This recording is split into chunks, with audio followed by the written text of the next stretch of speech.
17 ನಾನು 17 ಜನತಾದಳ ಪಕ್ಷ ಬಿಟ್ಟು ಕಾಂಗ್ರೆಸ್ ಪಕ್ಷಕ್ಕೆ ಬಂದೆ. ಆವಾಗ ನನಗೆ ಸಮ್ಮಿಶ್ರ ಸರ್ಕಾರ ಬಂತು. ಅವತ್ತು ಭಾಳ ಜನ ಸ್ನೇಹಿತರು ನನಗೆ, ಇಲ್ಲ ಸರ್ ಇದು ಕಾಂಗ್ರೆಸ್ ಪಕ್ಷ, ನೀವು ದಯಮಾಡಿ ದಿಲ್ಲಿಗೆ ಹೋಗ್ಬೇಕಾಗ್ತದೆ, ದಿಲ್ಲಿಗೆ ಹೋಗಿ ಕೇಳಿದ್ರೆ ಮಾತ್ರ ನಿಮ್ಮ ಮಂತ್ರಿ ಸ್ಥಾನ ಸಿಕ್ಕೋದು ಅಂದರು. ನಾನು ಆವಾಗಲೂ ದಿಲ್ಲಿಗೆ ಹೋಗಿ ಕೇಳಿಲ್ಲ. 2023 ಕಾಂಗ್ರೆಸ್ ಪಕ್ಷ ನನ್ನ ಮಂತ್ರಿ ಮಾಡಿದ್ರು, ನನ್ನ ಮಂತ್ರಿ ಮಾಡಿ ಅಂತ ಕೇಳಿಲ್ಲ. ಯಾರನ್ನ ದಿಲ್ಲಿಗೆ ಹೋದ ತಕ್ಷಣ ಕಾಂಗ್ರೆಸ್ ಪಕ್ಷದಲ್ಲಿ ಮಂತ್ರಿ ಮಾಡ್ತಾರಂದರೆ ಅದು ತಪ್ಪು, ಅದು ನಾವು ನಿರೀಕ್ಷೆ ಇಡೋಂಗಿಲ್ಲ. ಏನಕ್ಕಂದರೆ ಯಾರಿಗಾನ ಮಂತ್ರಿ ಮಾಡಬೇಕಾದ್ರೆ ಕಾಂಗ್ರೆಸ್ ಪಕ್ಷ ಏನು ಮಾಡ್ತಾರೆ, ಅವ್ರದ್ದೇ ಅಂತ ಒಂದು ಟೀಮ್ ಇರ್ತದೆ, ಸರ್ವೆ ಮಾಡಿರ್ತಾರೆ ಯಾರಿಂದ ಪಕ್ಷಕ್ಕೆ ಅನುಕೂಲ ಆಗ್ತದೆ, ಪಕ್ಷಕ್ಕಿಂತ ಹೆಚ್ಚಾಗಿ ರಾಜ್ಯದ ಜನಕ್ಕೆ ಯಾರಿಂದ ಅನುಕೂಲ ಆಗ್ತದಂತ ನೋಡಿಬಿಟ್ಟು ಅವ್ರನ್ನ ಮಂತ್ರಿ ಮಾಡೋದು. ಯಾರೋ ಹೋಗಿ ಕೇಳಿದ ತಕ್ಷಣ ಅವ್ರು ಮಂತ್ರಿ ಮಾಡ್ತಾರಂತ ನಾವು ಯಾರೂ ನಿರೀಕ್ಷೆ ಇಡೋಂಗಿಲ್ಲ. ಈಗ ನನ್ನ ಮಂತ್ರಿ ಮಾಡ್ತಾರೆ, ಸೆಕೆಂಡ್ ಲಿಸ್ಟಲ್ಲಿ ನನ್ನ ಹೆಸರು ಬರ್ತಾರಂತ ನಿರೀಕ್ಷೆ ಇಟ್ಕೊಂಡಿದ್ದೀನಿ. ಅಂದರೆ ನಮ್ಮ ಪಕ್ಷ ಹೈಕಮಾಂಡ್ ಏನು ತೀರ್ಮಾನ ಮಾಡ್ತಾರೆ ಅದಕ್ಕೆ ನಾನು ಬದ್ಧ. ಈಗ ನಾನು ಆಲ್ರೆಡಿ 3 ವರ್ಷ ಮಂತ್ರಿಯಾಗಿ ಕೆಲಸ ಮಾಡೋಕ್ಕೆ ಜವಾಬ್ದಾರಿ ಕೊಟ್ಟಿದ್ದರು, ಮಂತ್ರಿಯಾಗಿ ಜವಾಬ್ದಾರಿ ಕೆಲಸ ಮಾಡಿದ್ದೀನಿ ನಾನು. ಇಲ್ಲಪ್ಪ ನೀನು 2 ವರ್ಷ 2028 ನೀನು ಚುನಾವಣೆ ಬರ್ತಾಯಿದ್ದೆ, ಪಕ್ಷಕ್ಕೆ ಕೆಲಸ ಮಾಡಿದ್ರೆ ಅದಕ್ಕೂ ನಾನು ಬದ್ಧ. ಏನು ತೀರ್ಮಾನ ಹೈಕಮಾಂಡ್ ಮಾಡ್ತಾರೆ ಅದಕ್ಕೆ ನಾನು ಬದ್ಧ. ಅಲ್ಲಿ 2ನೇ ಪಟ್ಟಿಯಲ್ಲಿ ಬರುತ್ತೆ ಅಂತ ನಿರೀಕ್ಷೆ ಇದೆಯಾ? ನಿರೀಕ್ಷೆ ಇದೆ. ನಿರೀಕ್ಷೆ ಕೂಡ ತಪ್ಪಿಲ್ಲಲ್ಲ. ಅಂದರೆ ಮಾಡೋರು ಯಾರು? ಹೈಕಮಾಂಡ್. ಇಲ್ಲಪ್ಪ ನೀನು ಪಕ್ಷಕ್ಕೆ 3 ವರ್ಷ ಮಂತ್ರಿ ಹಾಕ್ಕೊಟ್ಟಿದ್ದೀವಿ, ನೀನು ಪಕ್ಷಕ್ಕೆ ಕೆಲಸ ಮಾಡಿದ್ರೆ ಪಕ್ಷಕ್ಕೆ ಕೆಲಸ ಮಾಡೋಕ್ಕೆ ನಾನು ಬದ್ಧ.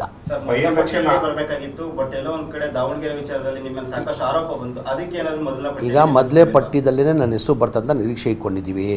ಜೂನ್ 2ನೇ ತಾರೀಕಿಗೆ ಆಡಿಯೋ ಏನು ರಿಲೀಸ್ ಆಗಿದೆ, ಅದರಿಂದ ಹಿನ್ನಡೆ ಆಗಿದೆ ಅಂತ ನಾನು ಭಾವಿಸ್ತಾ ಇದ್ದೀನಿ.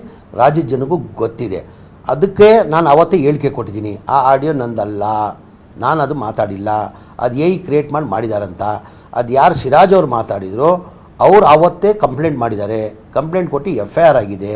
ಅದು FSL ಏನೋ ತನಿಖೆಗೆ ಕಳಿಸಿದ್ದಾರೆ, ಅಂದರೆ ಪೊಲೀಸವ್ರು ತನಿಖೆ ಮಾಡ್ತಾಯಿದ್ದಾರೆ. ಆ ಸತ್ಯಾಂಶ ಆಚೆ ಬರ್ತದೆ, ಇವತ್ತಿಲ್ಲ ನಾಳೆ ಬರಲೇಬೇಕಿಲ್ಲ, ಸತ್ಯಾಂಶ ಆಚೆ ಬರಲೇಬೇಕು, ಬರ್ತದೆ. ಅದು ನೋಡುವ, ಸತ್ಯಾಂಶ ಆಚೆ ಬರಲಿ, ಅದು FSL ಕಳಿಸಿದ್ದಾರೆ, ಅದು ಬರಲಿ. ಅದೆಲ್ಲ ರಾಜಕೀಯದಲ್ಲಿ ಯಾರನ್ನ ಬೆಳೀತಾ ಇದ್ರೆ ಅದು ಸಹಜ.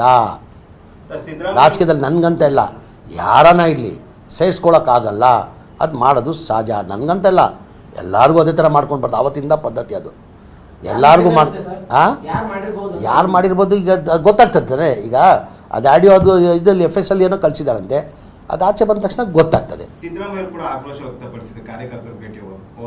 ಇಲ್ಲ ಸಿದ್ದರಾಮಯ್ಯ ಅವ್ರು ಹೇಳಿದ್ದಾರೆ, ಪಕ್ಷದ ಅವ್ರದ್ದು ಏನು ಮಾಡಿದ್ದಾರೆ, ಸಿದ್ದರಾಮಯ್ಯ ಅವ್ರಿಗೆ ಅವ್ರ ತಲೆಯಲ್ಲಿ ತುಂಬಿಟ್ಟಿದ್ದಾರೆ. ಬೈ ಎಲೆಕ್ಷನ್ನಲ್ಲಿ ದಾವಣಗೆರೆ ಉಪಚುನಾವಣೆಯಲ್ಲಿ ನಾನು ಪಕ್ಷದ ವಿರೋಧಿ ಕೆಲಸ ಮಾಡಿದ್ದೀನಂತ ಅವ್ರ ತಲೆಯಲ್ಲಿ ತುಂಬಿಟ್ಟಿದ್ದಾರೆ. ಈಗ ತಮಗೆಲ್ಲ ಗೊತ್ತೇ ಇದ್ದಂಗೆ, ನಾನು ಆ ಟೈಮಲ್ಲಿ 15 ದಿನ ಕೇರಳದಲ್ಲಿ ಜವಾಬ್ದಾರಿ ನಾನು ಕೊಟ್ಟಿದ್ದರು. ನನಗೆ 33 ಕಾನ್ಸ್ಟಿಟ್ಯೂನ್ಸಿನ ಟಾರ್ಗೆಟ್ ಕೊಟ್ಟಿದ್ದರು, ಅದರಲ್ಲಿ 27 ನಾನು ಗೆಲ್ಸ್ಕೊಂಡು ಬಂದೀನಿ. ಆಮೇಲೆ ಮಾಜಿ ಮುಖ್ಯಮಂತ್ರಿಗಳಾದಂಥ ಸಿದ್ದರಾಮಯ್ಯ ಅವರೇ ದಾವಣಗೆರೆ ಹೋಗೋ ಸಮಯದಲ್ಲಿ ಅವಾಗ ಅನೌನ್ಸ್ ಮಾಡಿದ್ರು, ಜಮೀರ್ ಅಹಮದ್ ಖಾನ್ 5ನೇ ತಾರೀಕು ಬರ್ತಾರೆ, ದಾವಣಗೆರೆಯಲ್ಲಿ ಪ್ರಚಾರ ಮಾಡ್ತಾರಂತ. ಆ ಥರನೇ ಒಂದು ರೋಡ್ ಶೋ ಮಾಡಿ ಮಲ್ಲಿಕಾರ್ಜುನ ಮನೆಗೆ ಹೋಗ್ಬಿಟ್ಟು ನಾನು ಪ್ರೆಸ್ ಮೀಟ್ ಮಾಡಿ ಪ್ರಚಾರ ಒಂದಿನ ಮಾಡಿದ್ದೀನಿ. 6-7ಕ್ಕೆ ಬಾಗಲಕೋಟೆಯಲ್ಲಿ ಮಾಡಿದ್ದೀವಿ. ದಾವಣಗೆರೆಯಲ್ಲಿ ನಾವು ಗೆದ್ದಿದ್ದೀವಿ. ಆಗದೇ ಇರೋರು ಏನೇನೋ ಮಾಡ್ತಾಯಿದ್ದಾರೆ. ಹಾಗೂ ನನ್ನ ಪಕ್ಷದಲ್ಲಿ ನಾನು ಕೇಳ್ಕೊಂಡಿದ್ದೀನಿ, ನೋಡಿ ಸರ್, ನನ್ನ ಕಡೆಯಿಂದ ಏನಾದ್ರು ತಪ್ಪಾದರೆ ದಯಮಾಡಿ ಕ್ಷಮಿಸಿ ಅಂತ. ನಾನೇನು ಕೇರಳಾಗೆ ಹೋಗ್ಬಿಟ್ಟು ನಾನು 15 ದಿನ ಮೋಜ್ ಮಸ್ತಿ ಮಾಡೋಕ್ಕೆ ಹೋಗಲಿಲ್ಲ. ನಾನು ಪಕ್ಷದ ಕೆಲಸ, ಹೈಕಮಾಂಡ್ ಏನು ಜವಾಬ್ದಾರಿ ಕೊಟ್ಟಿದ್ರು, ಸ್ಟಾರ್ ಕ್ಯಾಂಪೇನ್ ಆಗಿ ಮಾಡಿದ್ರು ನನಗೆ, ನಾನು ಪಕ್ಷದ ಕೆಲಸ ಮಾಡಿದ್ದೀನಿ. ನಾನು ಪಕ್ಷದ ಕೆಲಸ ಮಾಡಿದ್ದೀನಿ, ನನ್ನ ಟಾರ್ಗೆಟ್ ಅಚೀವ್ ಮಾಡಿದ್ದೀನಿ. ನಾನು 33ರಲ್ಲಿ 27 ಗೆದ್ದಿದ್ದೀನಿ. ನನಗೇನು ಟಾರ್ಗೆಟು, 25 ವರ್ಷದಿಂದ ಅಲ್ಲಿ UDF MLA ಗೆಲ್ಲಕ್ಕಾಗಲಿಲ್ಲ, ಕಾಂಗ್ರೆಸ್ MLA ಗೆಲ್ಲಕ್ಕಾಗಲಿಲ್ಲ. ಅಂಥ ಕಡೆ ಹೋಗ್ಬಿಟ್ಟು 27 ಕಡೆ ಕೇರಳದಲ್ಲಿ ಗೆದ್ದಿದೆ. ನನ್ನ ಪಕ್ಷ ಯಾವತ್ತು ಏನೇನು ಜವಾಬ್ದಾರಿ ಕೊಟ್ಟಿದ್ದಾರೆ ಆ ಜವಾಬ್ದಾರಿಯನ್ನು ನನ್ನ ನಿಭಾಯಿಸಿದ್ದೀನಿ. ನಾಯಕರ ಮೇಲೆ ನಂಬಿಕೆ ಇದೆಯಾ ಸರ್? ಈ ಬಾರಿ 2ನೇ ಹಂತದಲ್ಲಿ ಸಚಿವ ಸ್ಥಾನ ಸಿಗೋದಕ್ಕೆ? ಇಲ್ಲ, ಇಲ್ಲಪ್ಪ ನೋಡಿ, ಒಂದು ಹೇಳ್ತೀನಿ. ಈಗ ಸಿದ್ದರಾಮಯ್ಯ ಅವರು ನನ್ನ ಪರವಾಗಿ ಕೇಳ್ಕೊಳ್ಳಿ. ಮೊನ್ನೆ ನಮ್ಮ ಮುಖ್ಯಮಂತ್ರಿಗಳಾದಂಥ ಸನ್ಮಾನ್ಯ DK ಶಿವಕುಮಾರ್ ಸಾಹೇಬರು ನನ್ನ ಮಂತ್ರಿ ಮಾಡಿ ಅಂತ ಕೇಳ್ಕೊಳ್ಳಿ. ಸತೀಶ್ ಅವರು ಹೋಗಿ ಕೇಳ್ಕೊಂಡಿದ್ದಾರೆ, ಜಮೀರನ್ನ ಮಂತ್ರಿ ಮಾಡಿ ಪಕ್ಷಕ್ಕೆ ಒಳ್ಳೇದಾಗ್ತದೆ ಅಂತ ಕೇಳ್ಕೊಂಡಿದ್ದಾರೆ. ಅಂದರೆ ಯಾರು ಹೋಗಿ ಕೇಳ್ಕೊಂಡ್ರೂ ಹೈಕಮಾಂಡ್ ಮಾಡ್ತಾರಂತ ನಾವು ನಿರೀಕ್ಷೆ ಇಡೋಂಗಿಲ್ಲ. ಕೇಳ್ಬೋದಷ್ಟೇ. ನಾವು ಹೋಗಿ ದಿಲ್ಲಿಯಲ್ಲಿ ಕೇಳಿದ್ರು ಮಾಡ್ತಾರಂತ ನಿರೀಕ್ಷೆ ಇಡ. ಅವ್ರು ಏನಿದ್ರು ಏನು ಮಾಡ್ತಾರೆ, ಸರ್ವೆ ಮಾಡ್ತಾರೆ, ಯಾರಿಗೆ ಪಕ್ಷಕ್ಕೆ ಲಾಭ ಆಗ್ತದೆ, ಅನುಕೂಲ ಆಗ್ತದೆ. ಆಮೇಲೆ ರಾಜ್ಯಕ್ಕೆ, ಎಲ್ಲ ಪಕ್ಷಕ್ಕಿಂತ ಹೆಚ್ಚಾಗಿ ರಾಜ್ಯಕ್ಕೆ ಅನುಕೂಲ ಆಗ್ತದೆ, ಬಡವ್ರಿಗೆ ಒಳ್ಳೇದಾಗ್ತದೆ ಅಂಥವನ್ನ ಮಂತ್ರಿ ಮಾಡೋದು. ನಾವು ಕೇಳಿದ ತಕ್ಷಣ ಯಾರು ಬೇಕಾದರೂ ಮಂತ್ರಿ ಮಾಡ್ತೀರೋ ಅದು ನಾವು ನಿರೀಕ್ಷೆ ಇಡೋಂಗಿಲ್ಲ. ಕಾಂಗ್ರೆಸ್ ಪಕ್ಷದಲ್ಲಿ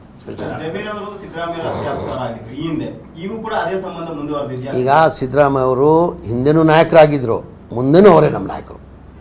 ನಮ್ಮ ನಾಯಕರು ಅವರೇ. ಅಲ್ಲ, ನಾಯಕರು ನಿಮ್ಗೆ ಹಾಕ್ಕೊಟ್ರೆ ಯಾರು ಸರ್ ನಿಮ್ಗೆ ಮತ್ತು ಅವ್ರ ಸಂಬಂಧ ಏನಿಲ್ಲ, ಯಾರು ಹೇಳಿದ್ದು? ನೀವು ಊಹೆ ಮಾಡ್ಕೊಂಡು ಹೇಳ್ತಾರೆ. ನೀವು ಹೇಳೋದಲ್ಲ ಸರ್, ಈಗ ಯಾರು ಇಲ್ಲ, ಅವ್ರಿಗೆ ಮನ್ಸ ಹೇಳಿದ್ದಾರೆ, ಅವ್ರಿಗೆ ಹೇಳಿದ್ದಾರೆ. ನಾನು ಹೋಗಿದ್ದೀನಿ, ಮಾತಾಡಿದ್ದೀನಿ, ಅವ್ರಿಗೆ ಕ್ಲಾರಿಫಿಕೇಶನ್ ಕೊಟ್ಟಿದ್ದೀನಿ. ಎಲ್ಲ ಗೊಂದಲ ಸೃಷ್ಟಿ ಮಾಡಿಬಿಟ್ಟಿದ್ದಾರೆ, ನಮಗೂ ಸಿದ್ದರಾಮಯ್ಯ ಆಗಲ್ಲ ಅಂತ. ಅವ್ರು ಯಾವತ್ತಿದ್ರು ನಮ್ಮ ಹಿಂದೆನೂ ನಾಯಕರಾಗಿದ್ರು, ಮುಂದೆನೂ ಅವರೇ ನಮ್ಮ ನಾಯಕರು. ದಾವಣಗೆರೆ ಹೋದಾಗ ಚೆನ್ನಾಗಿ ನಡ್ಕೊಂಡಿಲ್ಲ, ಇನ್ನೂ ಕೂಡ ಅಸಮಾಧಾನ ಅಂತ ನೋವಿದೆ ಸರ್ ನಿಮ್ಗೆ ಆ ಪ್ರಚಾರಕ್ಕೆ ಹೋದಾಗ? ಯಾವುದು ನಿಮ್ಮವರು ಶಾಮನೂರ್ ಕಡೆ ಚೆನ್ನಾಗಿ ನಡ್ಸ್ಕೊಂಡಿಲ್ಲ ಅಂತೇಳಿ ಆಪ್ತರಲ್ಲಿ ತುಂಬಾ ಜನ ಆಕ್ರೋಶ. ಇಲ್ಲ, ಆ ಥರ ಇಲ್ಲ. ಹೋದೆ ನಾನು ಅವ್ರ ಮನೆಗೆ ಊಟ ಮಾಡಿಬಿಟ್ಟು ಪ್ರೆಸ್ ಮೀಟ್ ಅಲ್ಲೇ ಮಾಡಿದ್ದೀನಿ ನಾನು. ಇಲ್ಲ, ಎಲ್ಲ ಒಂದು ಕಡೆ ನನ್ನ ನೋವು ಆಯಿತು. ಇವರು ಮಲ್ಲಿಕಾರ್ಜುನ ಅವ್ರು ಹೇಳಿಕೆ ಕೊಟ್ಟರು ಆ ಟೈಮಲ್ಲಿ, ಹಿನ್ನಡೆ ಆ ಟೈಮಲ್ಲಿ ಒಂದು ಹೇಳಿಕೆ ಕೊಟ್ಟರು. ದಾವಣಗೆರೆಯಲ್ಲಿ ಜಮೀರದವ್ರು ಏನು ಕೆಲಸ, ಏನಕ್ಕೆ ಬರಬೇಕು ಅವ್ರು ದಾವಣಗೆರೆ ಅಂತಲೂ ಒಂದು ಹೇಳಿಕೆ ಕೊಟ್ಟಿರು. ಅದಾದಮೇಲೆ ನಾನು ಹೋಗ್ಬೇಕಂತ ತೀರ್ಮಾನ ಮಾಡಿದೆ, ನಾನು ಪ್ರಚಾರಕ್ಕೆ ಹೋಗ್ಬೇಕಂತ ತೀರ್ಮಾನ ಮಾಡಿದೆ. ಆ ಹಿನ್ನೆಲೆಯಲ್ಲೂ ಮಾಧ್ಯಮದಲ್ಲೇ ಅವ್ರು ಹೇಳಿದ್ದಾರೆ ಜಮೀರ್ ಅವ್ರು ಬಂದಿಲ್ಲ, ಅದು ಒಳ್ಳೇದಂತ ಅಂದ್ರೂ ಪಕ್ಷಕ್ಕೋಸ್ಕರ ನಾನು ಸ್ವಾಭಿಮಾನ ಬಿಟ್ಟು ಹೋದೆ. ಅಲ್ಲಿ ಸಿದ್ದರಾಮಯ್ಯ ಹೇಳಿದ್ದಾರೆ ಅಂತ ಹೋದೆ. ನಾನು ಒಂದಿನ ರೋಡ್ ಶೋ ಮಾಡಿದೆ, ಪ್ರೆಸ್ ಮೀಟ್ ಮಾಡಿದೆ, ಬಂದೆ. ಇನ್ನೊಂದು ಅಗತ್ಯ ಇದ್ರೂ ನೆಕ್ಸ್ಟ್ ಡೇನೂ ಬರ್ತೀನಿ ಅಂತಲೂ ಹೇಳಿ ಬಂದೆ. ನಾನು ಇವಾಗ ಬಂದು ಹೋಗಿದ್ದೀನಿ, 5ನೇ ತಾರೀಕು ಮಾಡಿದ್ದೀನಿ. ನನ್ನ ಅಗತ್ಯ ಇದ್ದರೆ 7ನೇ ತಾರೀಕು ಬರ್ತೀನಿ, ನೀವು ಕರೆದ್ರೆ ಬರ್ತೀನಿ ಅಂತ ಹೇಳಿದ್ರು. ಕರೆದಿಲ್ಲ, ನಾನು ಹೋಗಿಲ್ಲ, ಬಾಗಲಕೋಟಲ್ಲಿದ್ದೆ ನಾನು. ಸರ್, ಒಂದು ವೇಳೆ ಸಚಿವ ಸ್ಥಾನ ಸಿಗಲಿಲ್ಲ ಅಂದರೆ ಜಮೀರ್ ಅವರ ನಡೆ ಏನಾಗಿರುತ್ತೆ ಸರ್? ನಾನು ಹೇಳಿಲ್ಲ, ಈಗ ನನ್ನ ಪಕ್ಷ ಹೈಕಮಾಂಡ್ ಪಕ್ಷ, ನಾನು 3 ವರ್ಷ ಮಂತ್ರಿಯಾಗಿ ನಾನು ಕೊಟ್ಟಿದ್ರು. ಈಗ ನೀನು ಇಲ್ಲಪ್ಪ, ನೀನು 2028 ಚುನಾವಣೆ ಬರ್ತಾಯಿದ್ದೆ, ನಿನ್ನ ಪಕ್ಷಕ್ಕೆ ಕೆಲಸ ಮಾಡಂದರೆ ನನ್ನ ಪಕ್ಷಕ್ಕೆ ಕೆಲಸ ಮಾಡೋಕ್ಕೆ ಸಿದ್ಧ. ಸರ್, ಅದಾದ್ಮೇಲೆ ನಿಮ್ಗೆ ಅದಾದ್ಮೇಲೆ ಒಂದಿಷ್ಟು ಮುಸ್ಲಿಂ ಸಮುದಾಯ ಸಮಾವೇಶಗಳನ್ನು ಮಾಡ್ತಾರೆ, ಒಂದಿಷ್ಟು ಹೇಳಿದ್ರು. ಕಾಂಗ್ರೆಸ್ ಅಲ್ಲಿ ಈಗ ಯಾಕಂತ ಹೇಳಿದ್ರೆ ಗೋಹತ್ಯೆ ನಿಷೇಧ ಆ ರೀತಿಯಾಗಿರ್ತಕ್ಕ ತುಂಬಾ ಆಶ್ವಾಸನೆ ಕೊಟ್ಟಿದ್ರು. ಮುಸ್ಲಿಮರನ್ನ ಒಂದಿಷ್ಟು ವೋಟ್ ಬ್ಯಾಂಕ್ ಆಗಿ ಇಟ್ಕೊಂಡಿದ್ರು, ಚೆನ್ನಾಗಿ ಟ್ರೀಟ್ ಮಾಡ್ತಾ ಇಲ್ಲ, ಮಿನಿಸ್ಟ್ರಿ ಸ್ಥಾನನೂ ಕೂಡ ಜಾಸ್ತಿ ಮಾಡಬೇಕು ಅನ್ನೋ ಬೇಡಿಕೆ ಇಟ್ಟಿತ್ತು. ಅದೆಲ್ಲ ಸರ್ ಆಯ್ತಾ ಸರ್? ಅದಲ್ಲ, ಇಲ್ಲ, ಬೇಡಿಕೆ ಇಟ್ಟಿದ್ದೀವಿ ನಾವು. 4 ಜನ ಮಂತ್ರಿ ಮಾಡಬೇಕಂತ ಕೇಳ್ಕೊಂಡು 1 ಮಾಡಿದ್ದಾರೆ, ಇನ್ನು 3 ಕೊಡಿ ಅಂತ ಕೇಳ್ಕೊಂಡಿದ್ವಿ. ಮೊನ್ನೆ ತಾನೇ ನಾವು ರಾಜ್ಯಸಭಾನ ಕೇಳ್ಕೊಂಡಿದ್ವಿ. ಮನ್ಸೂರ್ ಅಹಮದ್ ಖಾನ್ಗೆ ರಾಜ್ಯಸಭಾ ಕೊಟ್ಟಿದ್ದಾರೆ. ಈಗ ಇದರಲ್ಲಿ ನಾಮಿನೇಷನಲ್ಲಿ 5 ನಾಮಿನೇಷನ್ ಬರ್ತದೆ, ಯಾವಾಗ ಬೇಕಾದ್ರೂ ಬರ್ಬೋದು. ಅದರಲ್ಲೂ ಒಂದು ಅಲ್ಪಸಂಖ್ಯಾತರಿಗೆ ಕೊಡಿ ಅಂತ ಕೇಳ್ತಾ ಇದ್ವಿ. ಅಂದರೆ ಏನಿದ್ರು ನಮ್ಮ ಪಕ್ಷ ಹೈಕಮಾಂಡ್ ಪಕ್ಷ ಹೇಳ್ತಲ್ಲ, ನಾವು ಕೇಳಬೇಕಷ್ಟೇ, ಕೊಡೋರು ಅವರು.